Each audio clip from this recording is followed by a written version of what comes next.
Hello. Today I wanted to talk about some of the realities that soldiers who fought on the Western Front during the First World War faced on a daily basis. Soldiers faced a constant threat of either death or being wounded. During the First World War, almost 60,000 Canadian soldiers were killed on the Western Front, and another 173,000 were wounded, sometimes more than once. One of the major deadliest weapons that soldiers had to face were artillery, cannons, and the shells that they fired. A typical artillery shell looked like this.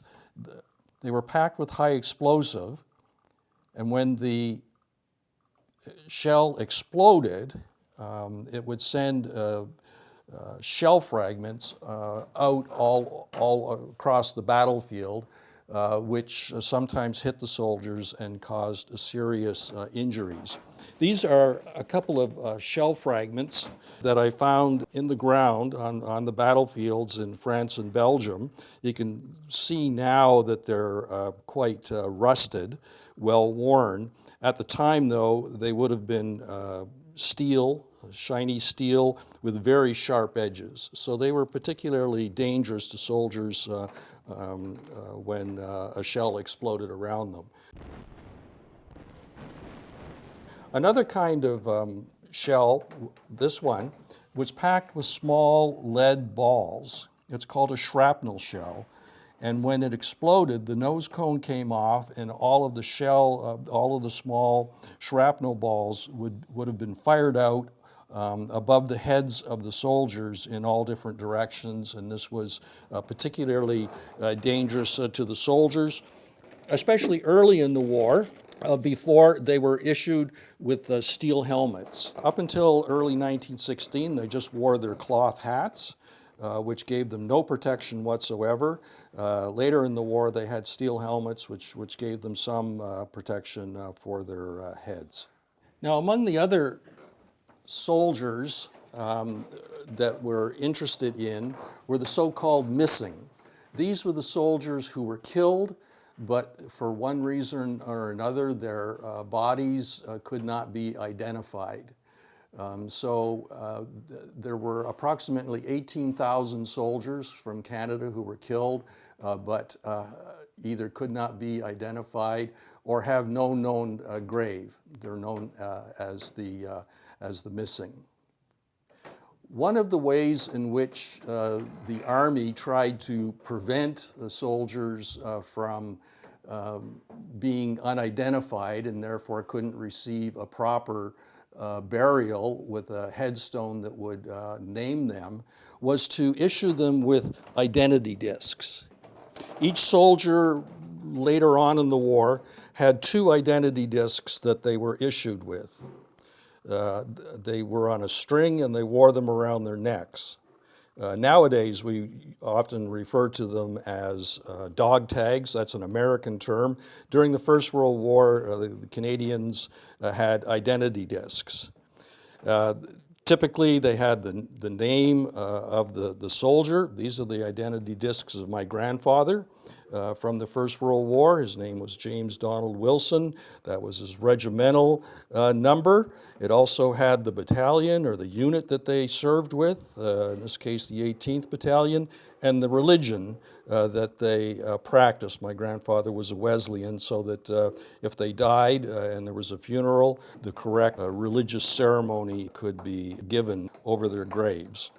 So each Canadian soldier was issued with these. Now you might ask yourself why there were 2 identity discs that they were given.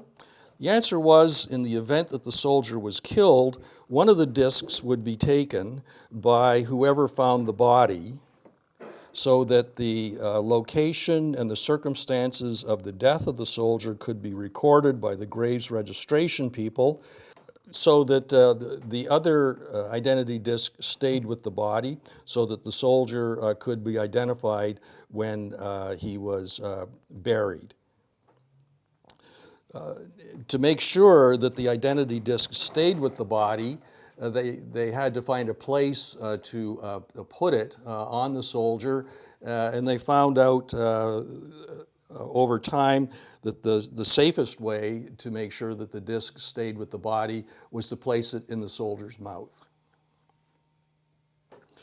Now, however, not all of these soldiers could be identified after they were killed. As I said, about 18,000 of them went missing.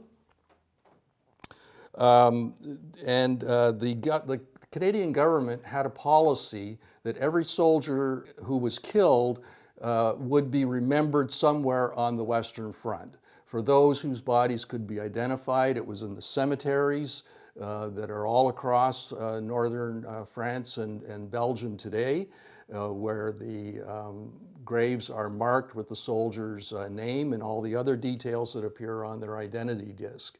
But if the soldier went missing, they had no known grave. So the government also erected 2 memorials to the missing, the 18,000 soldiers whose remains could not be accounted for.